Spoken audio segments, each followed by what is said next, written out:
Good afternoon and welcome along to this week's episode of Mr. Grooves or Spice Jams on ReachOnAir.com. Stick around for the next 2 hours for some classic vibes from the 70s and 80s. Yeah, we're kicking off with the music of Unlimited Touch. Searching to find the one.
Get in touch, send a text message to 07801 598 669. That's 07801 598 669.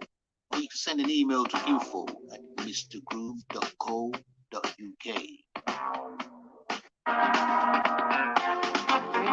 This moment to be. Now's the time for you and me. Break my heart, no lie. We should never leave right. Tonight we love, tonight we cannot miss. Tonight we kiss, I can't resist. Tonight we love, tonight we love. Tonight we love each other, yeah.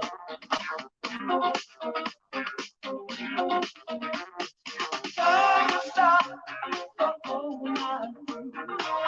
You know what I'm to do. Closer now, you get right. Slowly,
in my heart forever, and that's where you stay down.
the person that you want to be.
Just believe.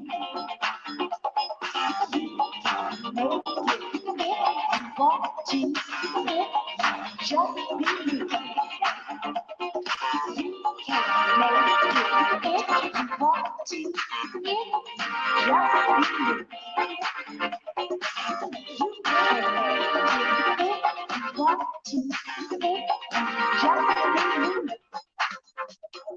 Dreaming. Gotta keep believing. Dreaming.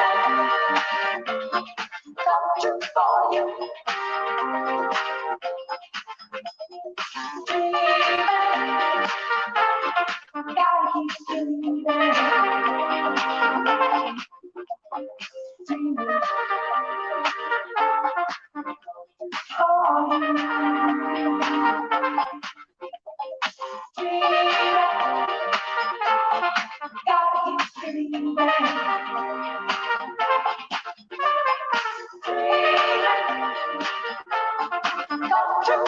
you.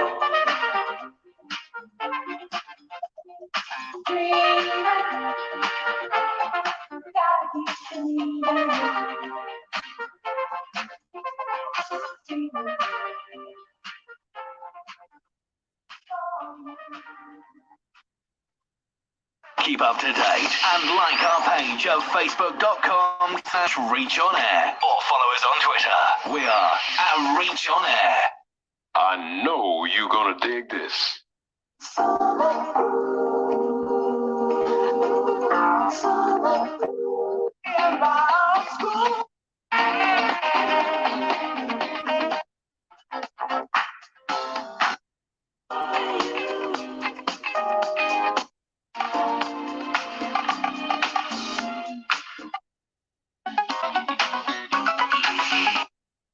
Whether you're working or just chilling, it's time to settle down to another track on Reach On Air.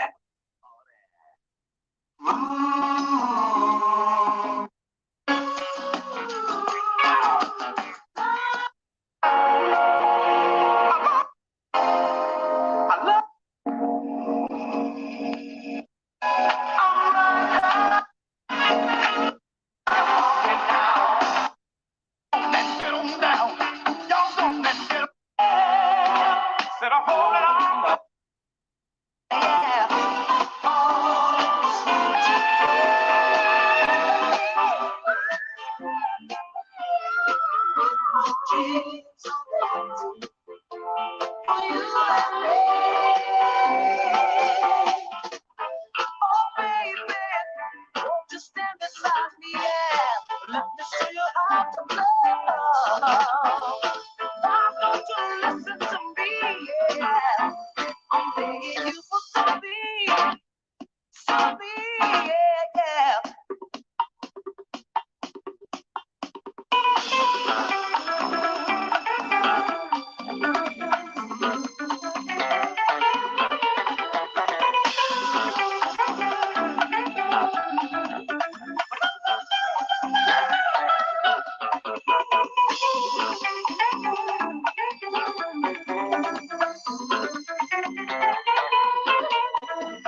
Tonight's the night.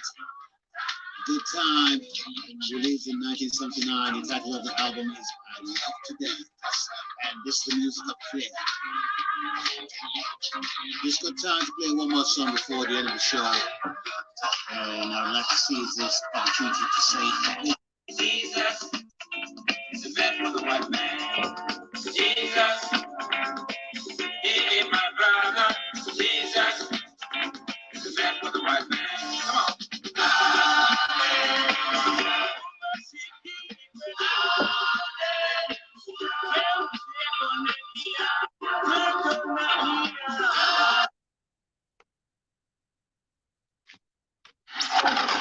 Take it easy, relax, and put your feet up.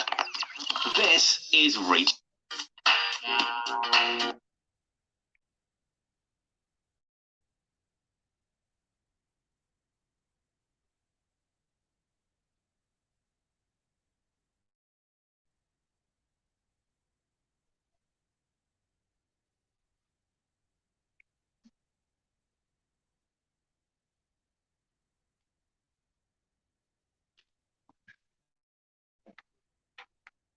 Okay, we are going, and I know y'all been to see. I'm talking about these music, though. Ain't need much hitting like it is though. When I get ready to go live, when I get ready, so it ain't hidden. So I'll tell you what.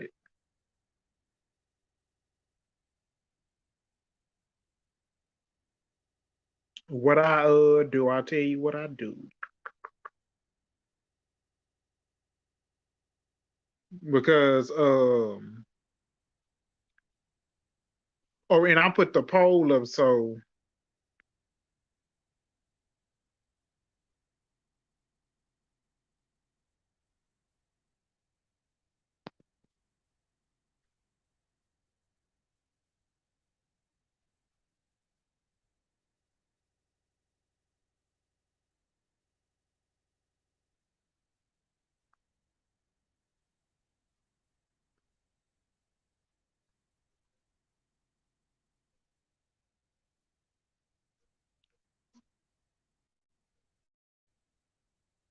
you either much you voted because I either much put the poll up, so votes is coming in, so we only got one vote, yes or no, and then we only got a vote either much coming in with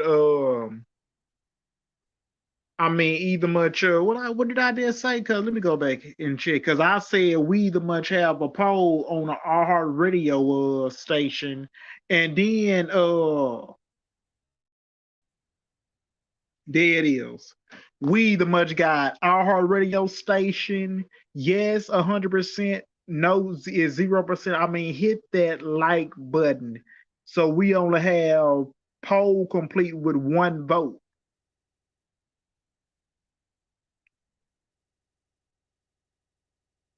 So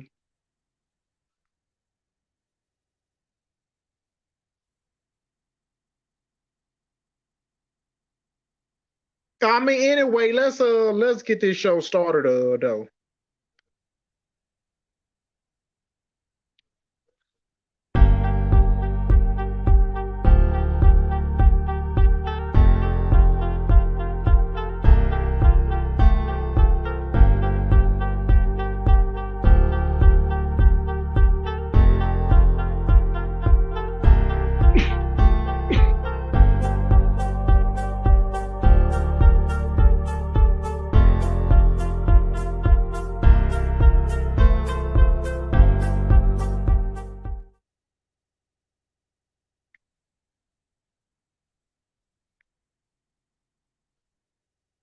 And so what I'm either much talking about, CM Punk is going to be returned to AEW coming up June the 29th, and you know the Kenny Omegas and the Young Bucks don't need much want to work with CM Punk, because I'm talking about, and it's chaos over there in AEW. And then over there, we got both companies. When we look, SmackDown was not even much, was all of that.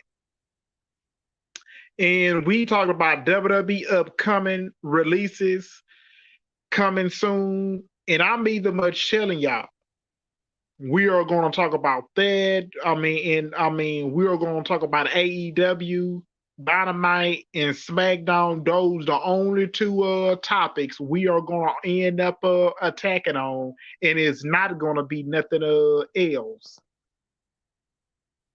So AEW Rampage, look, I don't watch that show because it's coming on Saturday night 9 p.m. Coming on Saturday night time though. But it just too reflexing. It's just too. No build up over there on the AEW Rampage. And it's on coming on Saturday. It's on the right on the right time on Saturday.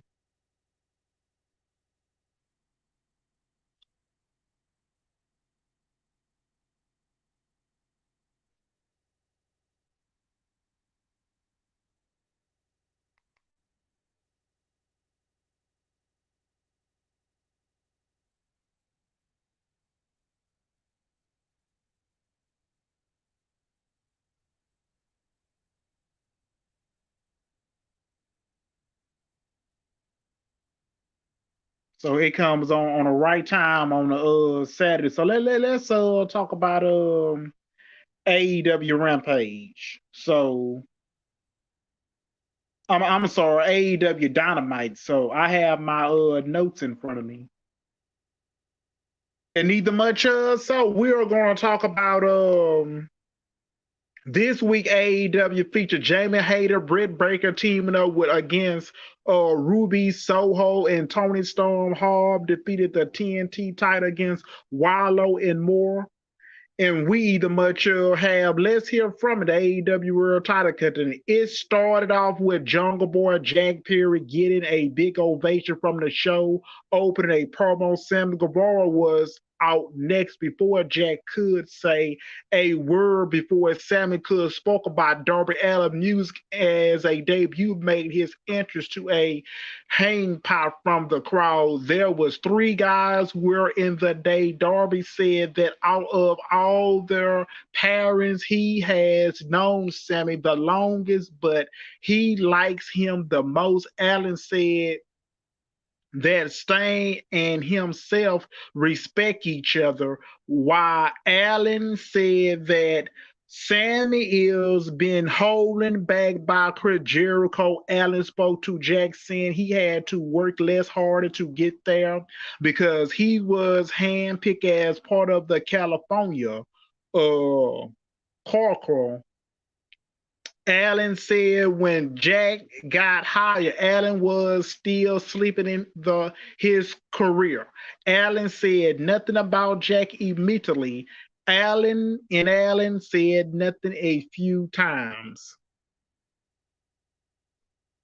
So we get Jack spoke about how he always see a bunch of little kids with Darby painting on their faces. Jack said, "Oh boy, if they know what Allin was like." Jack said that Allin is associates, unfriendly and rude. Jack said that this wasn't every Allin first choice and that Allin was only there because he didn't make it as a skateboard. Jack talked about Sammy, about how he was a dirty bag. Jack said that's out of the Darby and MJF, and Jack respected Sammy the most. Jack said that with Sammy, what you see if what you get. Jack respects Sammy from putting his body, his life, and his future on the life, and he respected that. Jack said that Sammy is still a scumbag piece of shit that got moted at the last here in Canada on TSN. And Sammy was next saying that Jack is just like MJF as the golden child of AEW. Sammy said that this of the first Double or Nothing 2019, Darby didn't work there. Sammy was on their pre-shows. Jack was in the ring with MJF and Bret Hart, and Sammy monitored that Darby and himself weren't on the last pay-per-view, but Jack and MJF were. Sammy said that himself and Darby will do whatever crazy thing they have to do to make it, and they did. Sammy thanked Darby from giving Sammy hope, and Sammy said that Darby was the first heel to win a champion here. Sammy, that Darby showed that you can't break a glass ceiling that they want to put on us. Sammy Martin being TNT champion 3 times. Sammy said that been this never end competition with Sammy and Darby, but now Darby has to sit back and watch Sammy win that world champion. And Jack Perry said that their spoiler is that he is the next AEW champion. Jack said he do it for every person that has supported him since day one. So we get Max Jacob Freeman, the AEW World Champion, made his entrance on the stage. MJF was booed by the crowd. MJF said he didn't care about Prince Bird and trashed him from thinking that Britt Baker is talented. That MJF told the ladies to stop fighting over him. MJF said that he has a convincing with his good friends Tony Khan, and he had a idea. MJF said there will be a pillow tournament, and the winner gets to face him for the AEW World Title at Double or Nothing. MJF says that one of them will get a buy-in round one, and guy walk out with a hat and names on it with MJF reading Darby Allin name. MJF said that means in round one it will be Sammy Guevara faction. Jack Perry and MJF said that it happened tonight. MJF said that good luck beating the shit out of each other because they both sucks. MJF called for his music and he left. Sammy and Jack had a stare down to end it. So we know AEW love tournaments. So install Simple doing a triple threat match for the AEW World Title shot. They are doing a mint pill tournament to demand a title contender, a title threat match to demand the title challenger would have worked for 2, but they have over 1 month under Double or Nothing. So you might as well stretch out of a bet. They also could have done a 4-way match at Double or Nothing, but I guess they want to go with a single match, which is fine with me.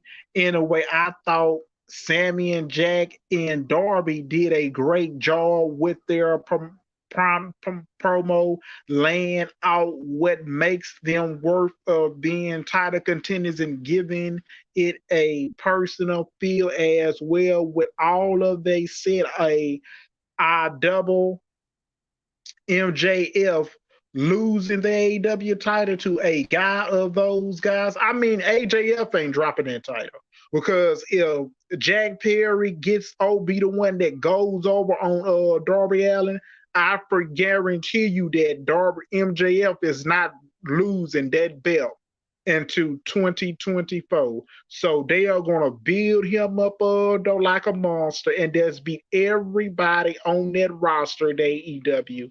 And then and Adam Cole might be the one that started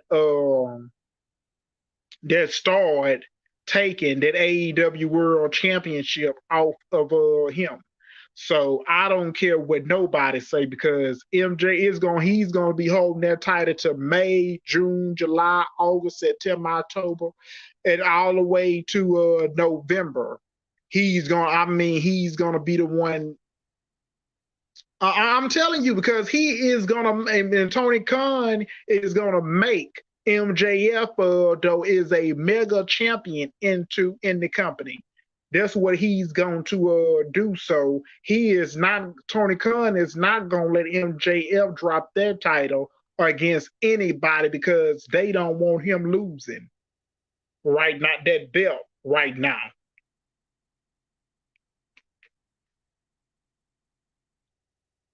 And so we get to this, a graphic, let us know that the winner of Jack Perry and Sammy this week faces Darby next week. The winner of that face MJF at Double or Nothing for AEW World Title. So I done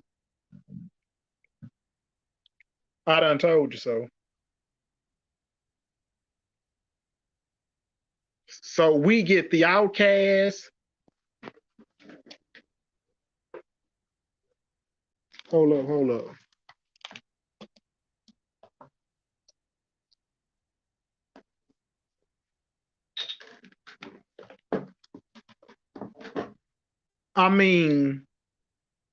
The Outcast turn Tony Storm, Ruby Soho, Sarah Ray made their entrance. They angry with Britt Baker.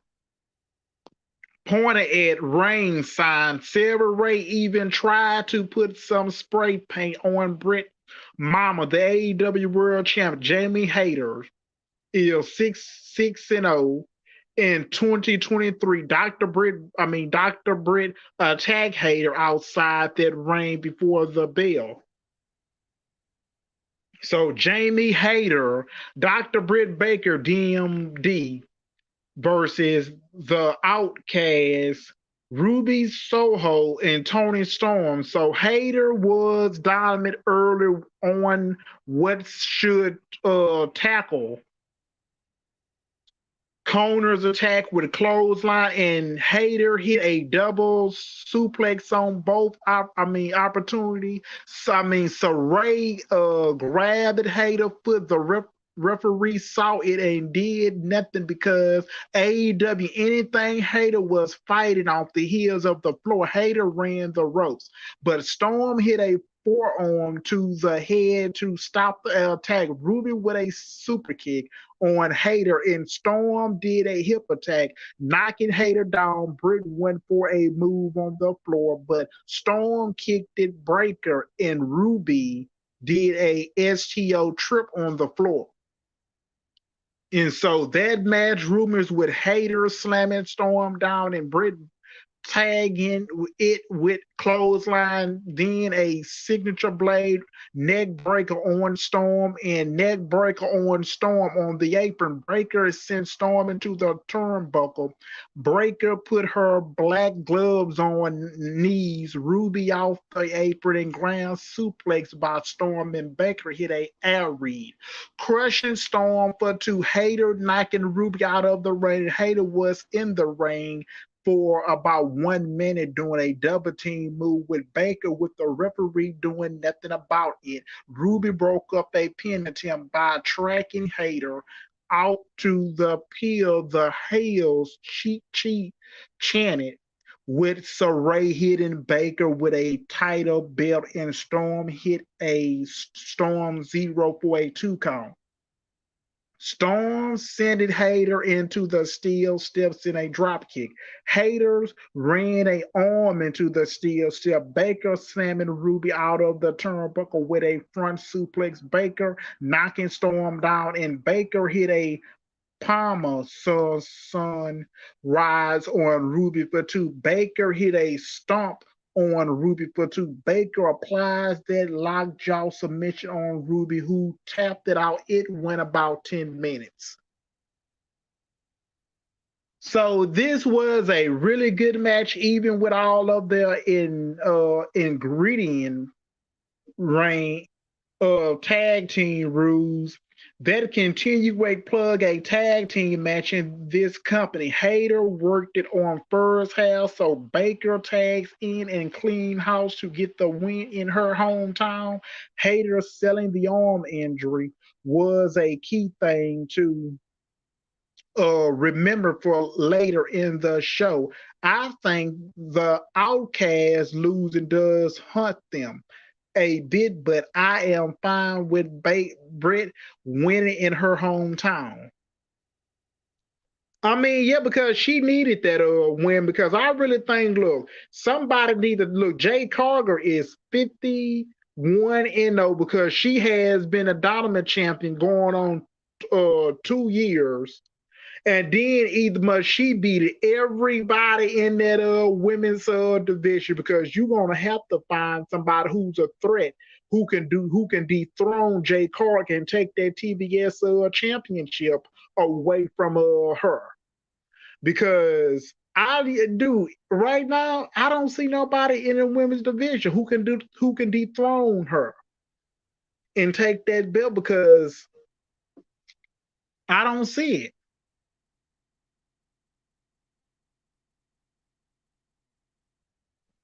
Nobody in the division that who can take that belt from her. Give me one person who can beat Jay Carter on that roster, who can take it away from her. Because she done beat it Ember Moon, she done beat it either much I mean, everybody. I can't name. I'll go back and name all of them over there on AEW Rampage. I can't. So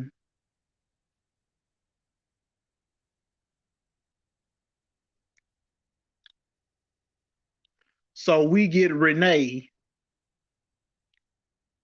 Parker. I mean, saying he reached out to the horsemen to invent out the odds tonight, and Arm Anderson walked up repercussion. This long story. Anderson said that Telly Blanche was a good cracker player, but tonight they are going to start playing chaos.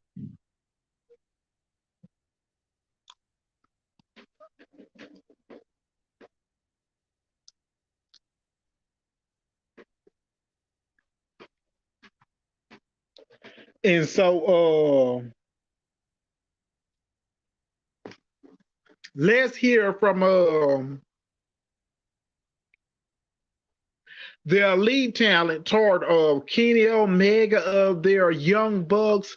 Matt Jackson, Nick Jackson made their entrance. Matt had a big brace on his left arm for his part in torn pecament.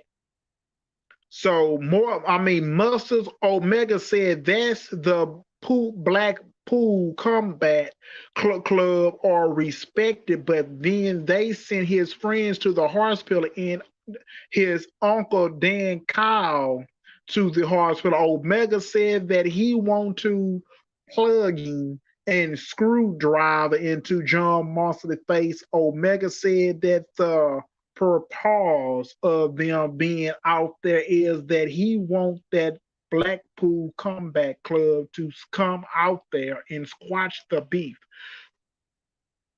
So we get Brian Daniels' approach in the backstage arena, saying that they are a branch of the Amateurs, of saying they don't have much to say. They lead to John Moxley and Claudio Castro and Wallow Yuck attack their elite from behind.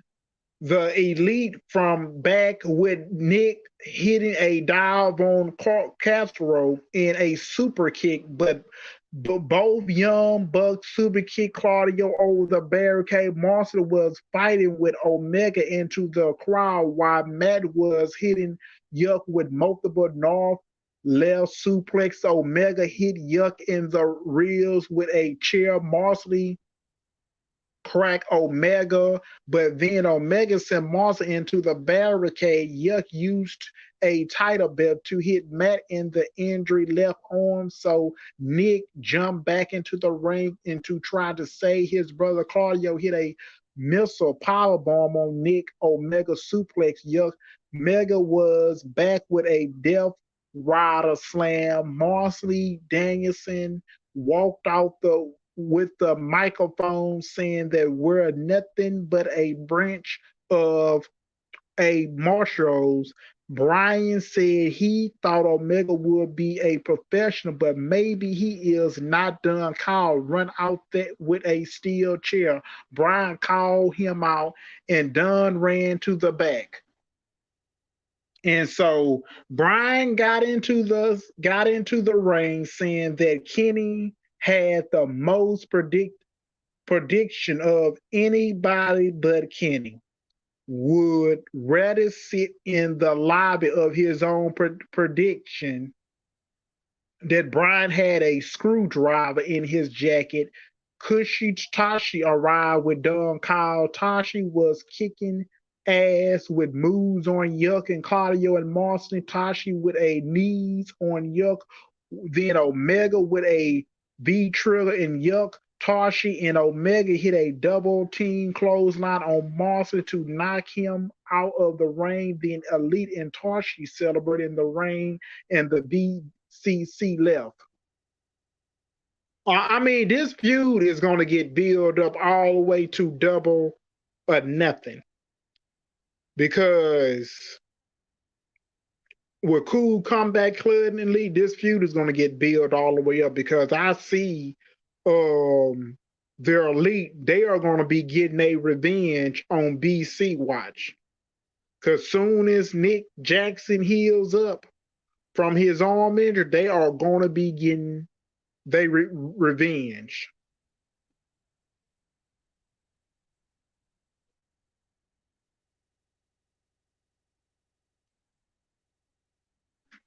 And so I liked it. It was good, but I liked it. There was a long brawl with nobody even attempt to try to break it up. But that's what AEW does sometimes. The babyface saying they want to fight and then holding their own is good. Why to book it a really like AEW putting Tashi in the spot, helping the Elite against the Pool Black Combat Club. I have been saying they need to use Tashi more, and I like this for him that a guy is great and deserve a big spot ovation. Hangman Adam Page would have been an ovation chance in that spot too, but they went with their Tashi saving. Instead, they are probably building to an Archie in the arena match, a Double or Nothing, and then it can lead to a blood in a grit match as well. I like how this was done.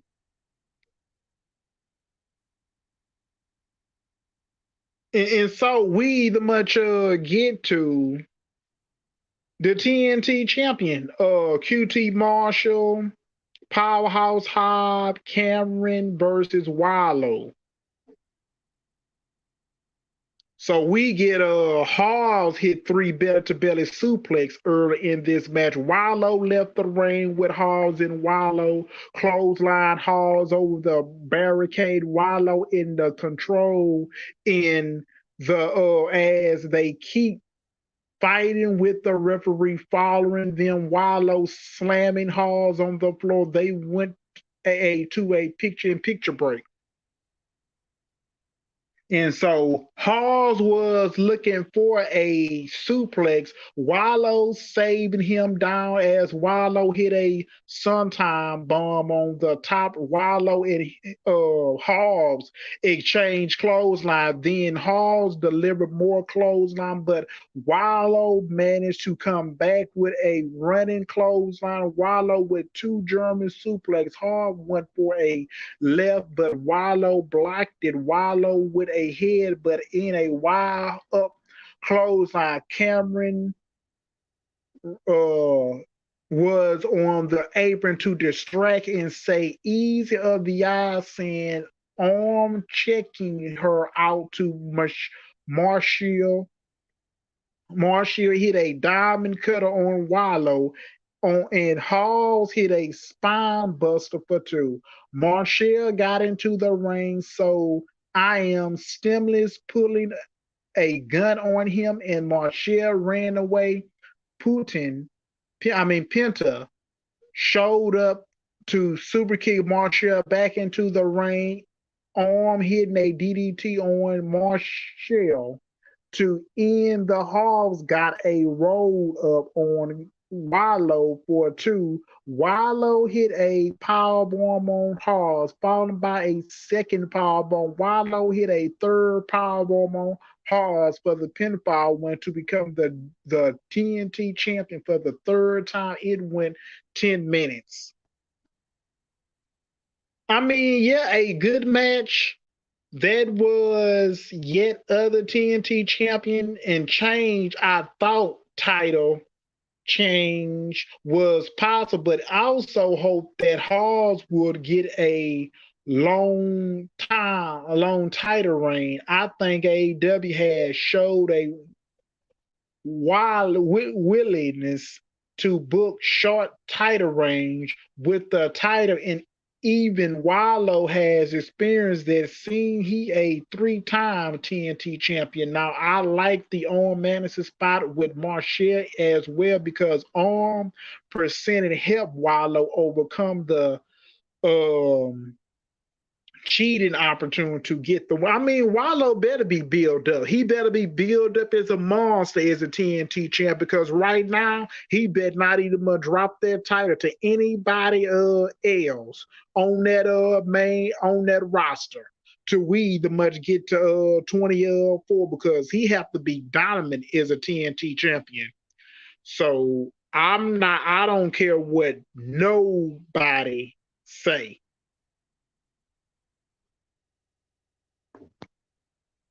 So Hobbs, though, he just ended up losing the title to. Wallow lose the title to Hobbs, then we get the title go right back to him. Look, it's just hypothetical because they don't know who they AEW really confused that who they want to build up is the TNT champion right now. They just don't know who to build up. So we get Sammy Guevara about to interview, but Renee Parker, when MJF or Rep MJF said that he was official Sammy Guevara spot in the main event of Double or Nothing, MJF said all he has to do is lay down. Sammy said that he is going to be Jack Darby, and then MJF to become the AEW World title. MJF told Sammy to name his place from some deal. Sammy worth some pieces on a check, and MJF reflection agreed to it anyway. MJF wanted to handshake, but Sammy said friends don't shake hands, they hug. So Sammy hugged MJF. Dude, which is he ain't beating MJF for that belt. So we get Jay Lethal, Juice Robinson for Carmen. That was right first match. Sammy was AEW. I missed that first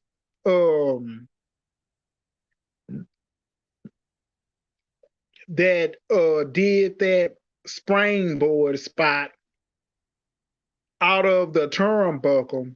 Carmen jumping the ropes as few times and jumping off the ropes, leading to a hurricane run that sent it right out of the ring. Commodore kicked it right out the apron to the floor. Commodore jumping off with a moonsault to the floor with White avoid that white suplex. Commodore face first onto the apron. They went to a PAP break.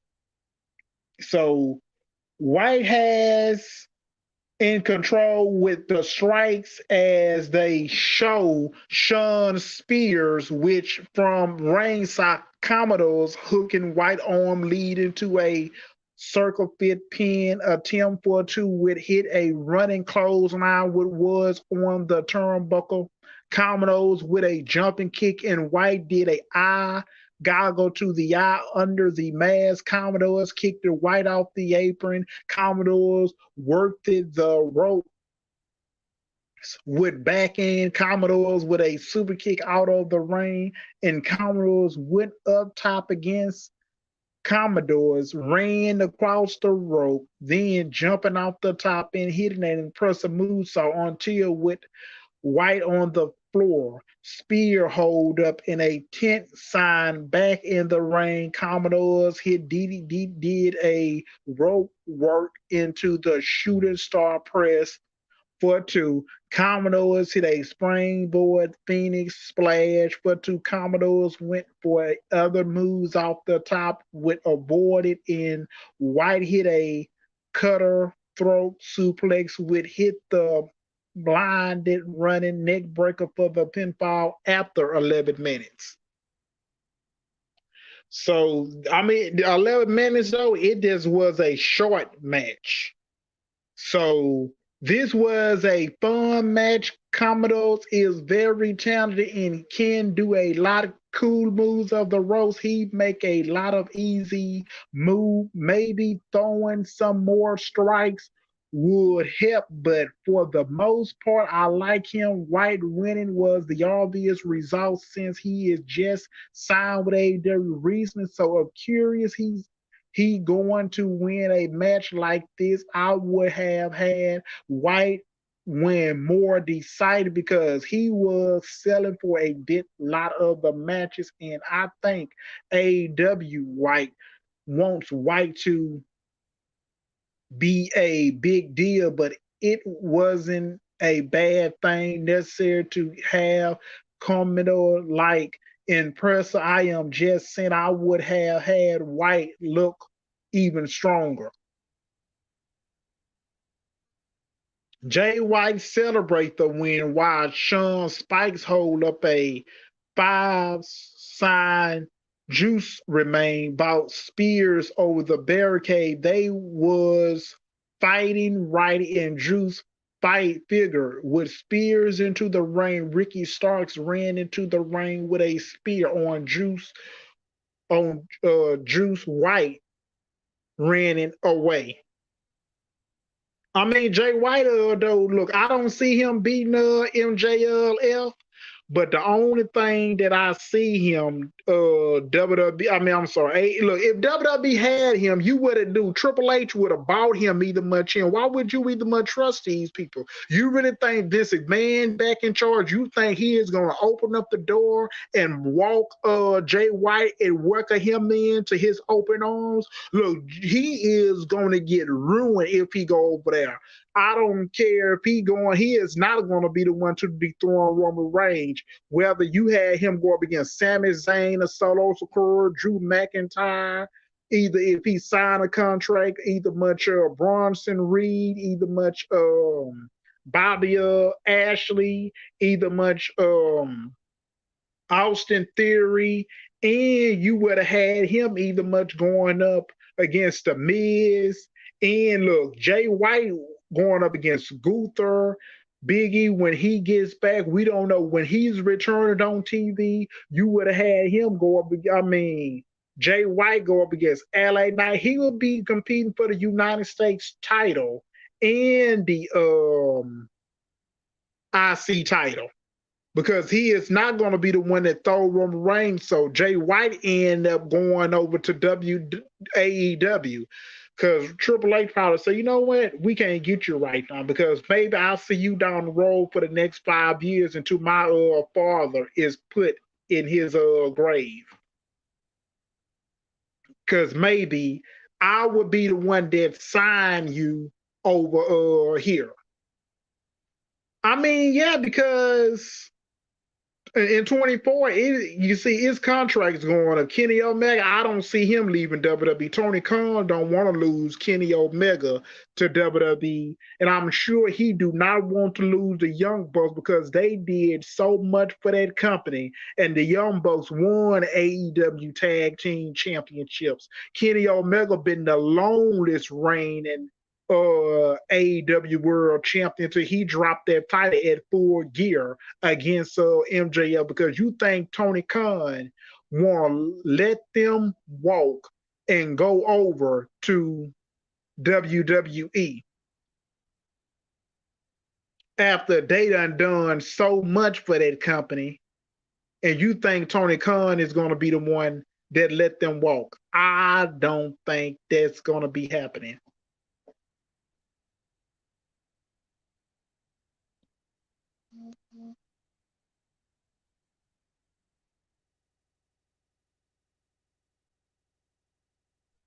So we end up getting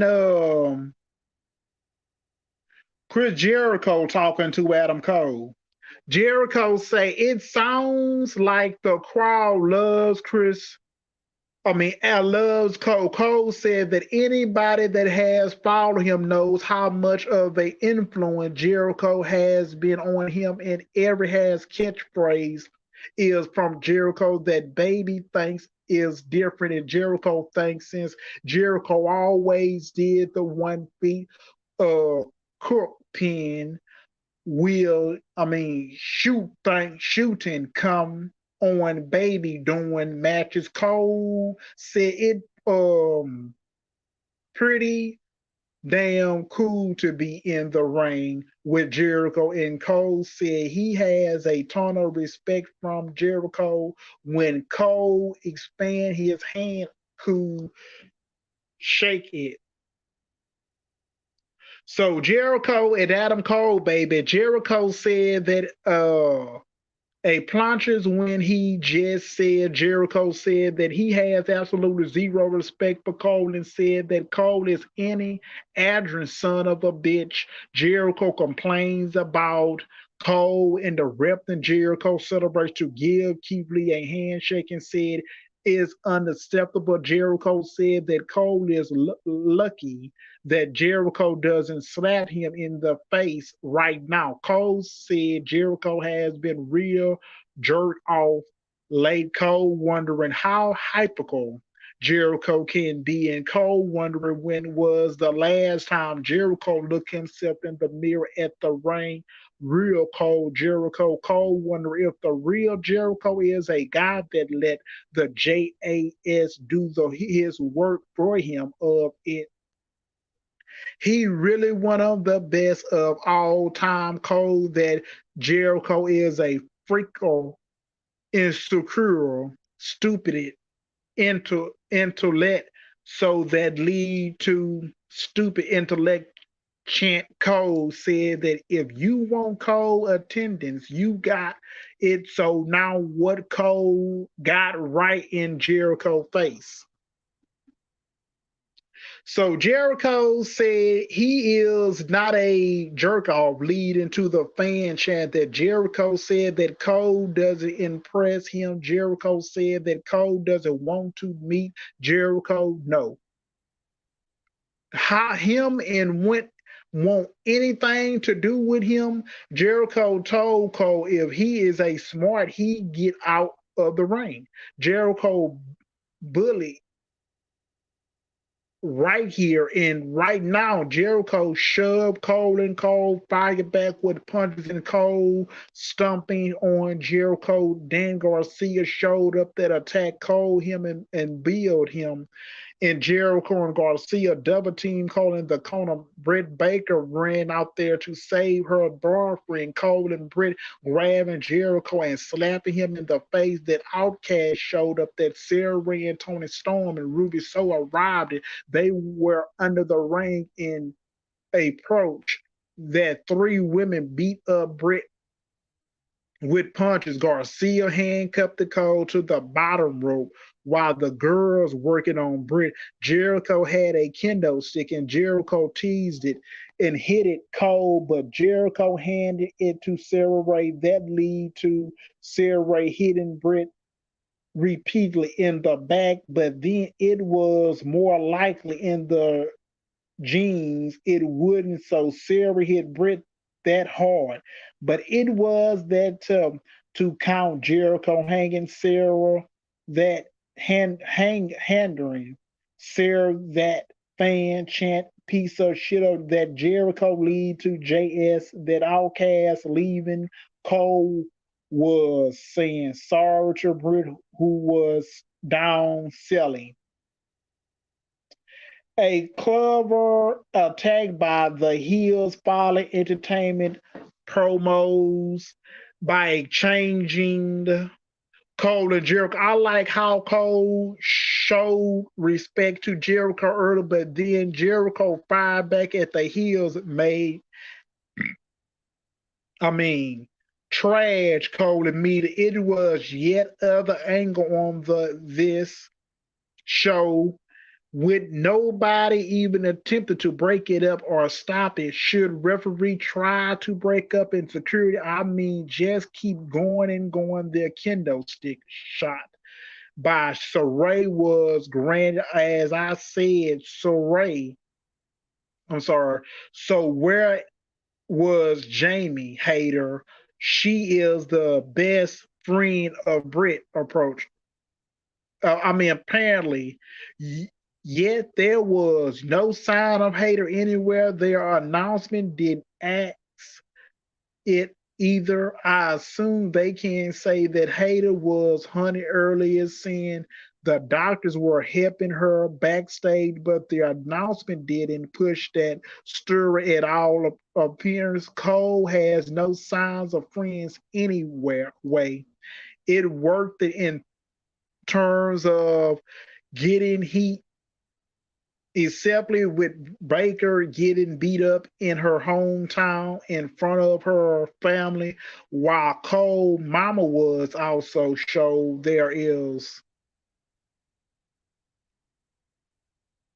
curious building and lot of heat from Jericho and Cole story in the Outcast again in Baker. Yeah. We get the Academy Max, Cass, Anthony Brown, Billy Gunn versus Jericho approach. Matt Millen, Angela Parker, and Jake Hayter.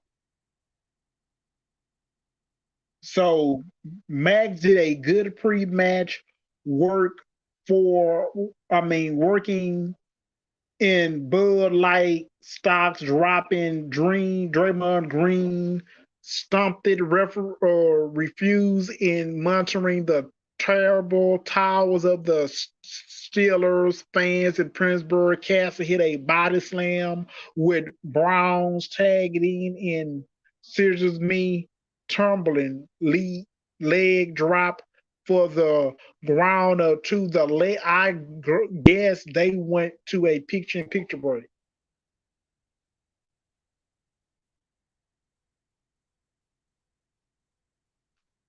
And so, because there was that said the Academy won, so I'm not even much going to read that. I'm just not going to read that shit because next Wednesday we got the TNT TBS champion Jay Cargill versus Tyler Backery. Darby Allin face in the winner of Jack Perry versus Sammy Guevara match that is up next week. So Sammy Guevara made the entrance with a good luck kiss from his white tire Mella. So Jack Perry versus Jungle Boy was next. So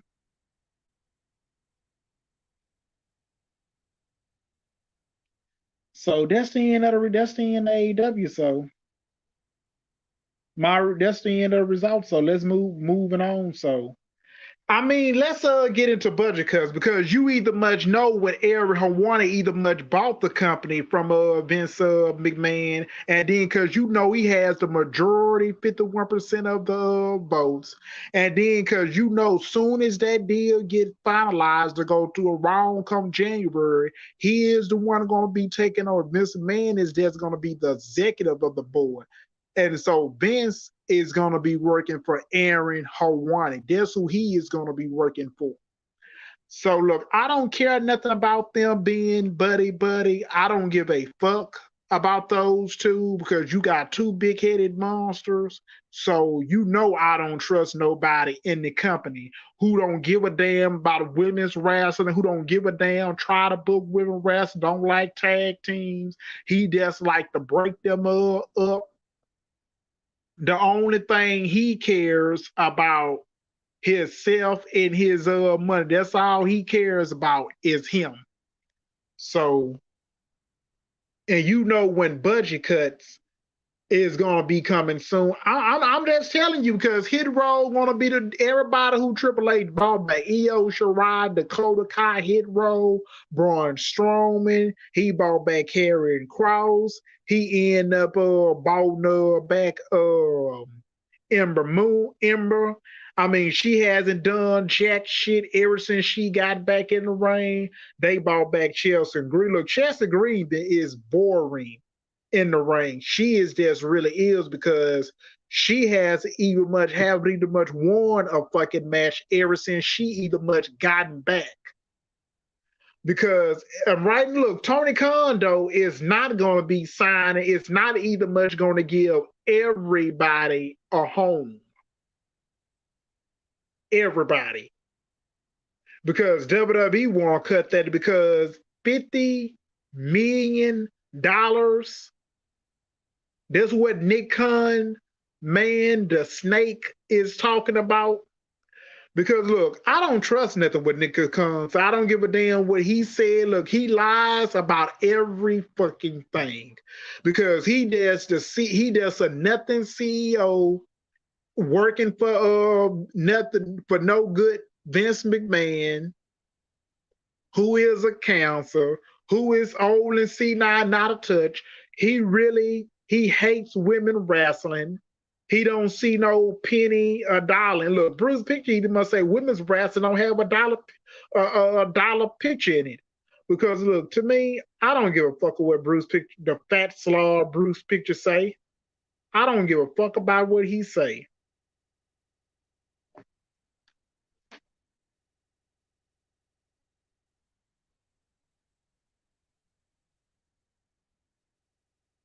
Because around come next week, we got this draft end up coming up for next week. So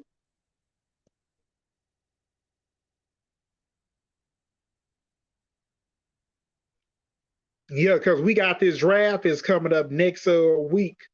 I mean, brand split. WWE is not going to end no fucking brand split.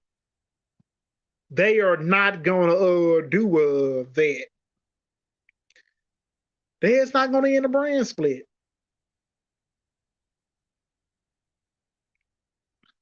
And one thing I did mention with Bill Goldberg didn't need to much work out a contract with WWE. And then look, if to me though, I really don't want to see Bill Goldberg working the ring. Vince McMahon brought you back and Bray Wyatt the Fiend, and I mean 2 seconds into the WWE Universal Championship, and Vince McMahon and Bruce Picture, they already done killed the Fiend because they don't really much have no interest of building Bray Wyatt up to a monster on the main roster and making him a top star in the company. And Vince McMahon did not even much see no potentials in him and Bruce Picture. And they end up killing the Fiend, and that's what they did. And then because you like people like Bill Goldberg, who I was not much a fan of, here you wills don't want to come back and think Vince McMahon is want to sit down with you and work out a WWE deal with you. And after he done lied to you that he was going to give you one more match, retirements. Look, I don't need to see Bill Goldberg on my TV screen because he is just need to go somewhere and take his money and shove it up his ass because I don't need to see no Bill Goldberg on my TV. Because just what you, because Vince McMahon don't even much have the mentors. He don't have an offensive mindset to resign you to a contract. He really don't care nothing about you or nobody else who used to work for him back in the company. And this man is an old prune and a piece of shit. So that's all he is, an old prune and a piece of shit. So, and if he goes over there to AEW and Tony Khan brings him in as a mark, good for him. So I don't rest my case. I already done told you. I already done rested my case. I done told you that.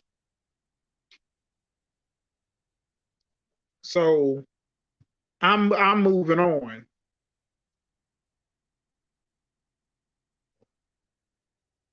So and look, SmackDown was we get rematches after rematch because you know Vince McMahon got to be booking backstage. I mean, I don't give a damn if he's sitting there in Titan Towers with the pen, the pad,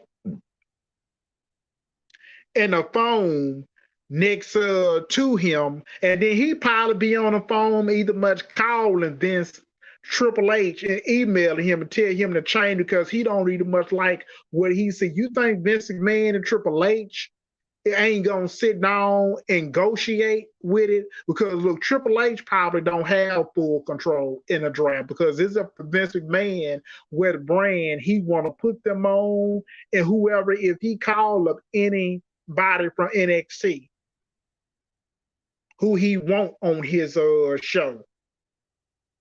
So I don't give a damn if he been running the company for the past 2 years. He ain't shit.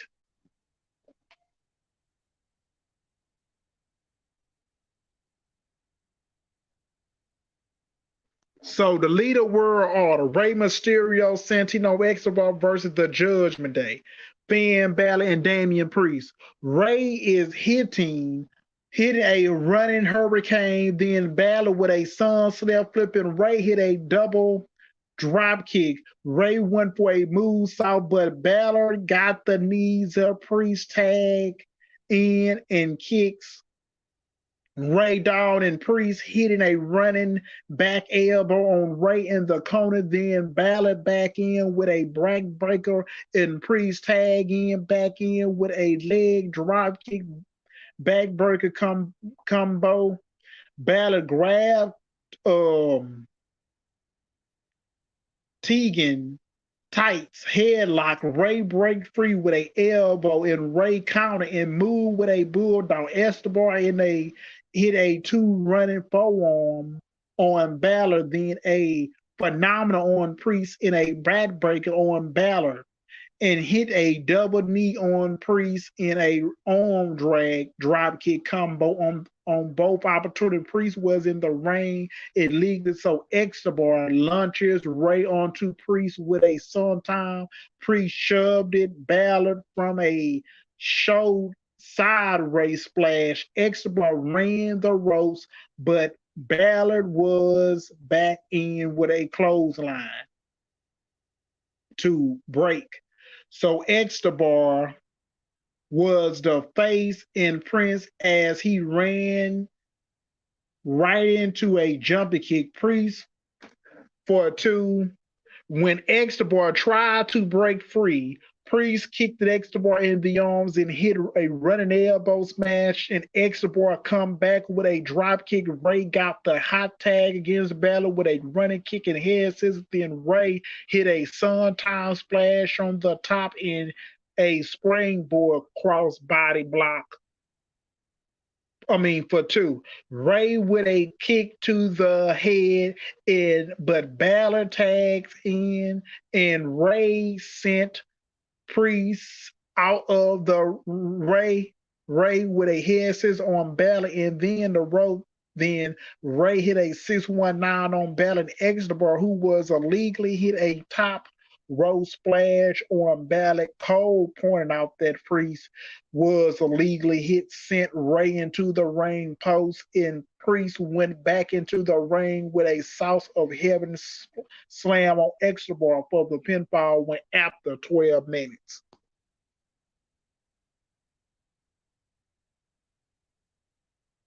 I mean, this was a good, very talented match, but Extrabar was the face in Prince for most of the Ray was fire after the tag, and I liked it how the finish was booked with Priest outsmarted Extrabar to get the win. Balor did a nice job in the match to win for Priest. Made sense seeing he going to team with Donovan against Ray and Bad Bunny at Backlash, which is not official yet. So, I mean, yeah, because we either much need,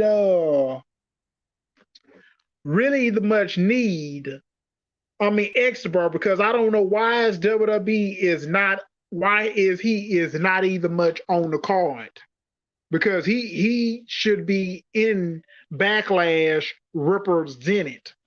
So we get Selena. I am fine with Vega being a title challenger, considering her Puerto Rico roots, but why not book her strong and have her enter a title shot? You need to have people entering title shots instead of just handling them out. I mean, yes, because Selena Vega either much haven't either much done nothing ever since she been on that show. Okay, look, Selena Vega is gonna get her ass true and spit out though coming at WrestleMania Backlash. So she ain't got no chance in hell of beating, no chance in hell of winning.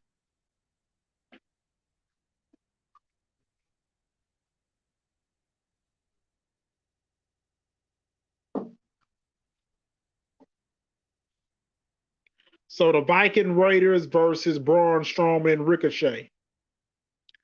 So came back with repeatedly forearms to the back. Strowman ran over Ivor with a shoulder tackle, followed by Braun hitting a clothesline. Icon made a title save. Icon from a slam, and both Riddle punched Strowman with forearms to the back. Braun powered out with Braun launching Ricochet from a move, but Ricochet hit the mat. Ricochet managed to regroup with a springboard dropkick on Iker on the apron. Ricochet did a head spring leading to a backflip over the top with a moonsault leading on both heels on the floor. Great move. And so Iker was in control of Ricochet with a chin lock after about a minute of that. Strowman got the tag and hit a corner splash on Iker. Strowman hit a running drop kick on Iker. Again, the turnbuckle Braun on the apron. Von Holler at Braun. Ivan gave Braun leading a Iker hit Braun with 3 knees in a row. Ivor hit the tag, and Ivan hit a drop rope splash for 2 as Braun got that right shoulder up. Strowman broke free with a double shoulder tackle on both Riddles. Ricochet tags in with an elbow of the ropes on Iker, but Iron come back with a knee down. Ricochet hit a multiple kicks on Iris. Strowman tags in. This time Braun launches Ivory and it worked. Ricochet with uh Elite, he was on Braun's shoulders, and Ricochet hit a swanton bomb on Iron for the pinfall win after 10 minutes. So Braun Strowman and Ricochet won a good match, a tag team that was fun to watch, but babyface is do-over. Braun, Ricochet working well together as usual. I like the near fall spots with Ivan hitting the splash on Braun for a 2 count. That was a believable 2 count. Braun, Ricochet counting to gain momentum as a team, and those cool lead to a tighter shot soon.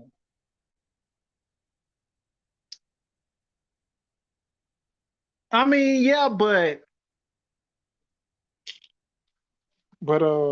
on, I'll be back. Hold on.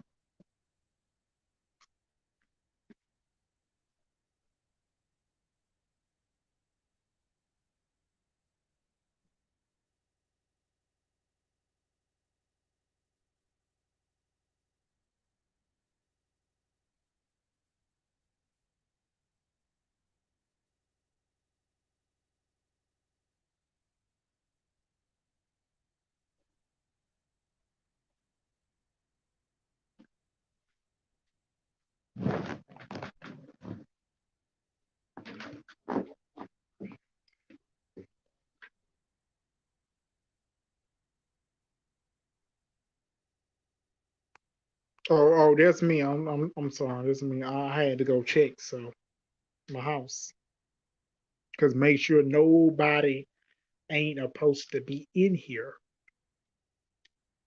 So we get a tag team women's match: Sonya Deville and Chelsea Green versus Raquel. So Morgan hit a drop kick on Green, Deville tagging in, leading to Morgan hitting any exchange kicks. Raquel hit a corner splash on Deville along with a shoulder tackle. Deville did a chopping block too. They left knee on Raquel. Raquel with a wrist lock slam on Green, and Morgan tags in. Raquel got a hold on Green on the floor. So Deville hit a driving attack onto Raquel on the floor. Morgan hit a suicide dive on the top onto both heels. Green come back with a leg sweep off the middle rope. Deville and Green hit a double team suplex on Liv. Deville hit a jumping knees for 2. Morgan countered a suplex attempt leading to a neck breaker. Raquel tags in with several clothesline and a fall away slam on Green. Raquel hit the springboard elbow off the turnbuckle. Raquel hit a suplex and Morgan hit a drop kick while all 4 women were down, selling for a bit. Raquel kicked Deville down, and Green kicked Raquel out of the ring. Morgan poured water off on Green. Morgan rolled up Green, and Raquel used her feet to keep Morgan on top for the pinfall win after 7 minutes. This match, I don't care. The tag team women's title don't need a bunch of mean shit because when Ronda Rousey and Shayna Baszler, once they get back healthy, they are going to be the one that take those belts off of Raquel and Liv Morgan. So it really don't mean, look, the women's division is poor on Monday Night Raw and SmackDown. So you know those two. You got SmackDown superstar jumping from the blue brand to the red brand, however you want to call it. Look, it ain't doing jack shit. It ain't doing jack fucking shit. Nothing. So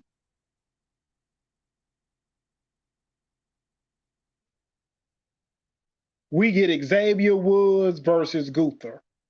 So you know damn well Gunther was not finna lose is to know Xavier Woods, and Xavier was not gonna be the one that ended Gunther 306-day Intercontinental Champ. Look, Triple H is booking him is a rock star. For the past 2 years, he's been the Intercontinental Champion. So Gunther was in control as he set up Woods against the turnbuckle, and Gunther hit 2 hard chops to the back. Woods with a chopping, Gunther with punches, a neck twist using his feet. Gunther with a overhand chopper, a 2 count. Gunther with a hard chop along with a kick to the back. Gunther hit a double underhook suplex for 2. Woods got some offense going with a slap, then some strikes, and repeatedly kicked to the leg. Woods with a forearm and Gunther with a chop, and Woods hit a jumping for phenomenal to knock Gunther down, and Wood drop kick Gunther into the barricade. Wood jumping over the top with a smooth saw onto Gunther on the floor. Gunther come back with a chop, but Woods hit a jumping kick. Woods went up top and jumped off with a leg drop for 1-2. No, Gunther kicked out. Gunther applies a sleep hold. Then he went for a move, and Woods counter with a flip to send Gunther into the mat. Woods hit a circle fit bomb for 2. Woods got a roll up for 2. While sitting on top, Gunther managed to grab Woods in a sleeping hold, where using his leg to scissors the body. Gunther who him down, and the referee left Xavier arm. It went down, and Gunther won after 12 minutes. I mean, yeah, but it's Tropical Champions matches with Gunther is dominant, a lot of it. But then Woods made a Havoc comeback that saw him nearly get the win after the top rope is dropped. Gunther was really aggressive with the chops as usual. He was Woods down. I thought Woods said it really would. The first was stabbing, but also put over Gunther for having the ability to put people over, and would definitely move that. The result was a surprise since Gunther has been the IC champion for nearly 1 year, and I don't know what the title reign is going to end. I mean, we get the Usos, they come out told Columbia are in the city. Jimmy said that they haven't been asking how they are feeling without the tag team titles. Jay said they are going to compete their mission being those titles back home. Jay Uso said that they're a 6 tag team match at Backlash.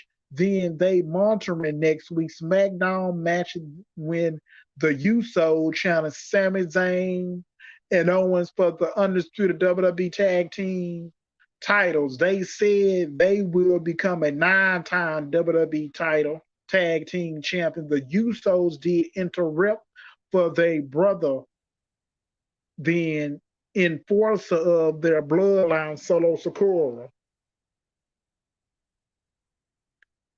And so, look, to me, though, I don't see it would be a disaster if Kevin Owens and Sami Zayn drop those titles back to Kevin Owens.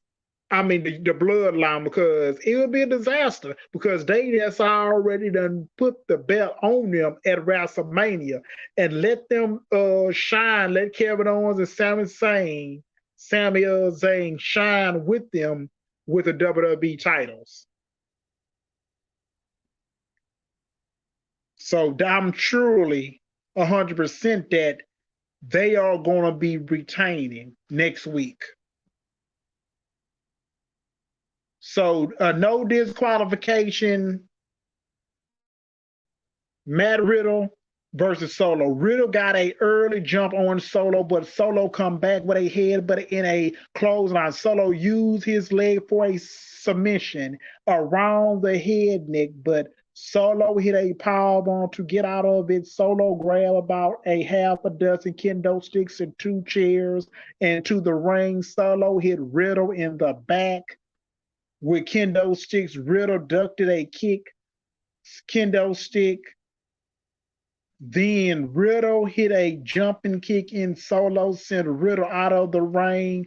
Riddle come back with kendo sticks with the hit a user to hit Solo upper body, and Solo bell to the floor. Riddle pulled out of the table to a chair, but then Solo got a punch in, but put the table under Riddle. Come back with the Broten splash onto Solo on the floor, leading to a break. So the match with Solo, Samoan drop to after Riddle board a slam on the steel chair. Solo set up a chair against Riddle head by the turnbuckle, but Riddle was back up to throw chairs at Solo, though that took why too long to set up, so you know it wasn't going to work. Solo charged Riddle, moved in. Solo hit a steel chair against the turnbuckle. Riddle attacked Solo with kendo sticks, then Riddle with a chair shot to the back, and Riddle running knees into a steel chair for 2 and two count.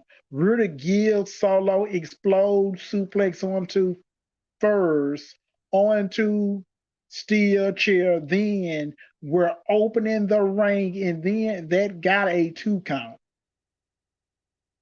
Once Riddle punched a chair on Solo on the mat, but Solo rolled out of the ring and Solo tripped up Riddle on the apron. They forget outside the ring and Solo was in control, and he teased Riddle over the commentary table. They were fighting on the table with Riddle hitting a knees to the face. Riddle turned the SD commentary table on Solo, just like Solo did to him last week. The Usos showed up to attack Riddle, and at ringside, Jimmy and Jay punched and stumping, and Riddle and Jay charged Riddle, sending him into the floor.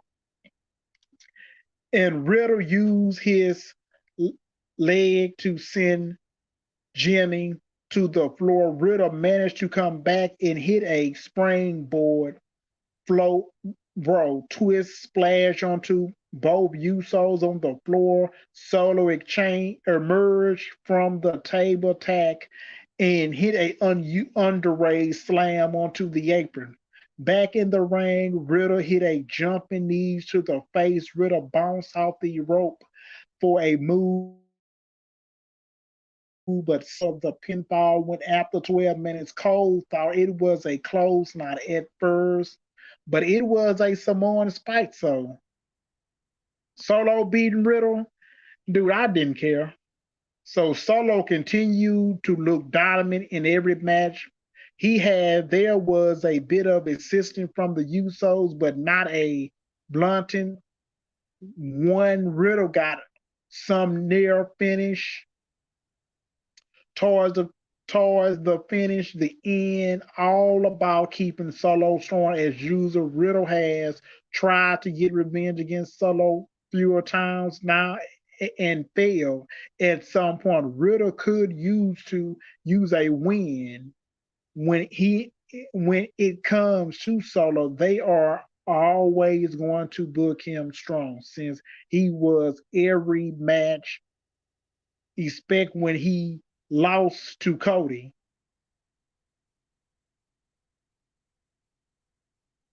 I mean, yeah, that is the end of my SmackDown notes. We've been in my AEW Dynamite notes. That is the end of it.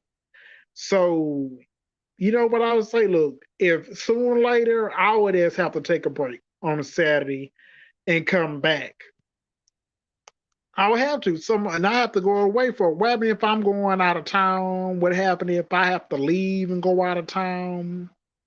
If I either much have to do that, and then but I still will come back and give you a review